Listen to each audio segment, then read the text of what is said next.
ఇక్కడేమో నగరపాలక ఎన్నికలు ఉంటేనేమో మామూలుగా గ్రామాల్లో ఏమో పంచాయతీ ఎన్నికలు ఉన్నాయి. ఈ విధంలో చూసుకుంటే కొంచెం ఏదైనా ఇబ్బందికర సమస్యలు ఉన్నాయా? లేదా ఏమన్నా ఈ ఇంట్లో రాని సమస్య ఏమేమి అప్లై చేశారు, ఏమేమి రావట్లేదు? పెన్షన్ రావట్లే నాకు.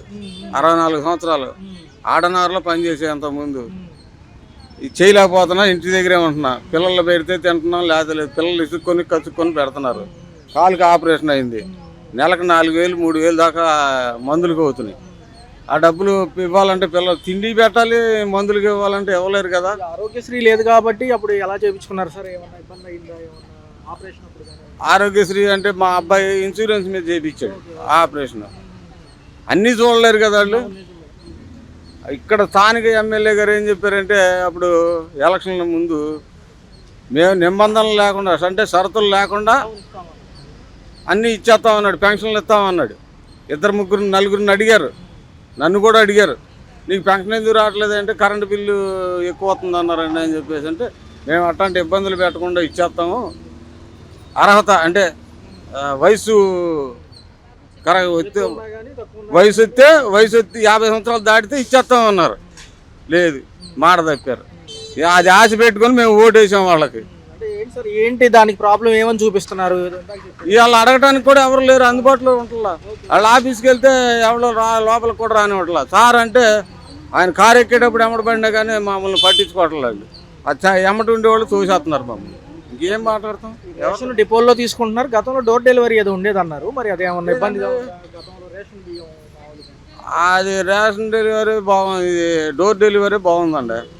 ఇప్పుడు అక్కడికి వెళ్ళి తెచ్చుకోవాలంటే కొంచెం ఇబ్బందికరంగానే ఉంటుంది కొంతమందికి. ఈ స్థానిక ఎన్నికలు ఉన్నాయి కాబట్టి పాత మాజీ ముఖ్యమంత్రి గారు కూడా ప్రజల్లోకి వస్తున్నారు.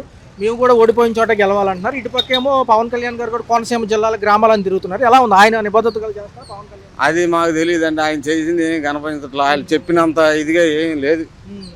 కొన్ని వర్గాల వరకే వాళ్ళు చేస్తున్నారు కానీ మాలాంటి వాళ్ళని పట్టించుకోవట్లేదు. పక్కన అమరావతి అంటున్నారు, ఏదైనా పనులు దొరుకుతున్నాయా? పర్లేదా? అవి జరుగుతున్నాయండి. అది ఆ రైతులకు మేలు జరుగుతుంది, ఆ వర్గానికి మేలు జరుగుతుంది. కొంతవరకు పర్ల వాళ్ళకి. మాలాంటి వాళ్ళని కూడా పట్టించుకోవాలిగా. మరి లేబర్ ఎలా బతుకుతారు? మాలాంటి వాళ్ళని పట్టించుకోవట్లే. ఆటనారులో 30 సంవత్సరాలు పనిచేశా. నిలబడి పనిచేసినందుకు 20 సంవత్సరాలు పనిచేస్తే నిలబడి కాళ్ళకి జబ్బు వస్తుంది అన్నారు. ఏంటి అసలు ఈ జబ్బు ఎందుకు వచ్చిందని డాక్టర్ని అడిగితే 25 సంవత్సరాలు పైబడి నిలబడిన వాళ్ళకి ఆ జబ్బులు వస్తాయి అన్నాడు. నరం బ్లాక్ అయింది, రక్తం బ్లాక్ అయిపోయింది. మరి ఆ జబ్బు వచ్చింది నాకు. నన్ను ఆదుకునే వాళ్ళు ఎవరు? పిఎఫ్లు లేవు ఆటనారులో, ఈఎస్ఐ లేవు. రోజువారి కూలికి పని చేయించుకున్నారు. ఎక్కడ పని ఉంటే అక్కడికి వెళ్ళాం. మాలాంటి వాళ్ళని కొన్ని పెన్షన్ గవర్నమెంట్ సంక్షేమ పథకం ఏమైనా ఇస్తుందని చెప్పేసి అంటే అది లేదు. కొడుకుల మీద ఆధారపడు, ప్రభుత్వం మీద ఆధారపడబాక అంటున్నారు. అంతకుముందు ఓట్లు వేయించుకునేటప్పుడు ఏమన్నా మేము అన్నీ ఇస్తాం, షరతులు లేకుండా పెన్షన్లు ఇచ్చేస్తామని చెప్పారు, హామీలు ఇచ్చారు. అది ఆశపడి ఓట్లు వేసాం.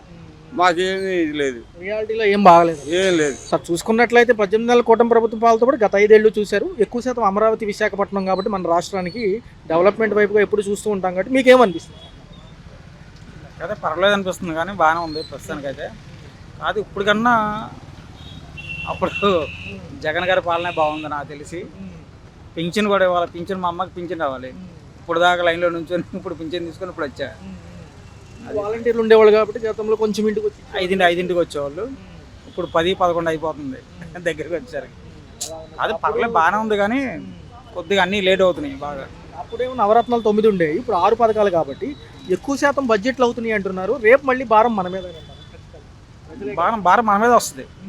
ఎందుకంటే జిఎస్టీ అని చెప్పి చాలా పెడుతున్నారు కాబట్టి ఎక్కువ మనకే భారం పడేది మనకి. నెక్స్ట్ మున్సిపల్ ఎన్నికలతో పాటు గ్రామాల్లో ఏమో పంచాయతీ ఎన్నికలు ఉన్నాయి. మున్సిపల్ ఎన్నికల్లో 99% నాకు తెలిసి వైసీపీ రావచ్చు.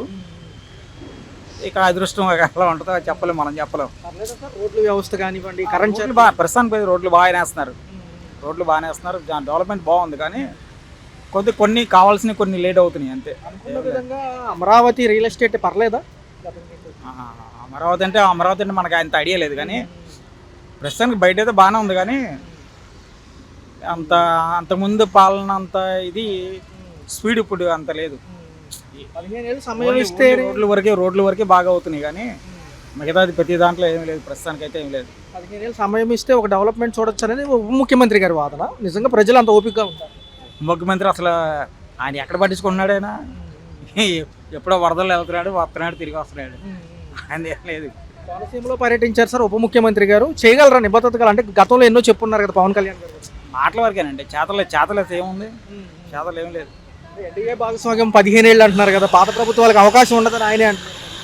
ఉంటుంది నెక్స్ట్ చూద్దాం, ఈసారి చూడాలి కదా ఏదైనా. పర్లేదు, ప్రజా దర్బార్లో పాత ముఖ్యమంత్రి గారు కూడా ఉంటారు. పంచాయతీలు తెలిసిపోద్ది, మున్సిపాలిటీ తెలిసిపోద్ది, ఈజీగా తెలిసిపోద్ది.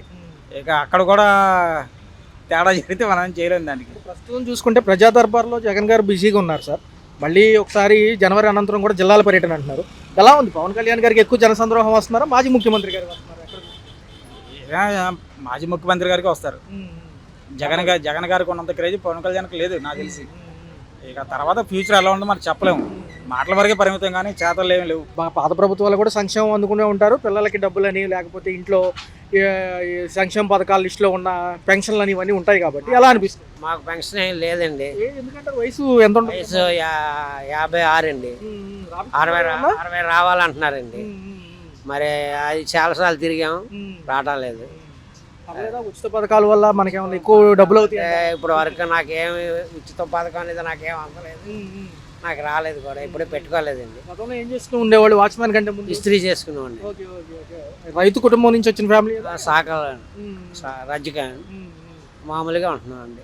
మరి చూసుకుంటే చిన్న చిన్న సమస్యలు ఏమైనా ఉన్నాయి? 30 సంవత్సరాల నుంచి ఇల్లు కోసమే నేను పోరాడుతున్నాను కానీ ఇల్లే రావట్లేదు. స్థానికంగా ఎక్కడన్నా ఎమ్మెల్యే గారు కానీ లేకపోతే సచివాలయంలో అడిగితే? సచివాలయంలో అడిగితే ఇస్తామంటారా, వచ్చినట్టు చెప్తానులే అంటారండి. పాత ప్రభుత్వంలో ఏదన్నా అందుకున్నారా? అప్పుడు 9 పథకాలు ఇచ్చారండి మనకి, దస్తవేజులు ఇచ్చారు కదండి. అవి ఎలాగన్నా అట్టుకొచ్చి చూపిస్తే వచ్చినప్పుడు మేము చెప్తే ఎలా అంటారు. మామూలుగా అప్పుడు జగన్మోహన్ రెడ్డి గారు జగన్మోహన్ రెడ్డి చూపించారు. అయితే ఏమంటున్నారు? వాళ్ళు వచ్చినప్పుడే మేము చెప్తాంలే, ఇంటికి వచ్చాం.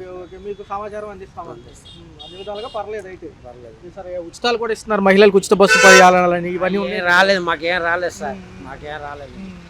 టోటల్గా ఎలా ఉంది నిత్యావసర సరుకుల ధరలు? ఎలా ఉంది? ధరలు మాత్రం బాగా ఘోరంగా ఉన్నాయి.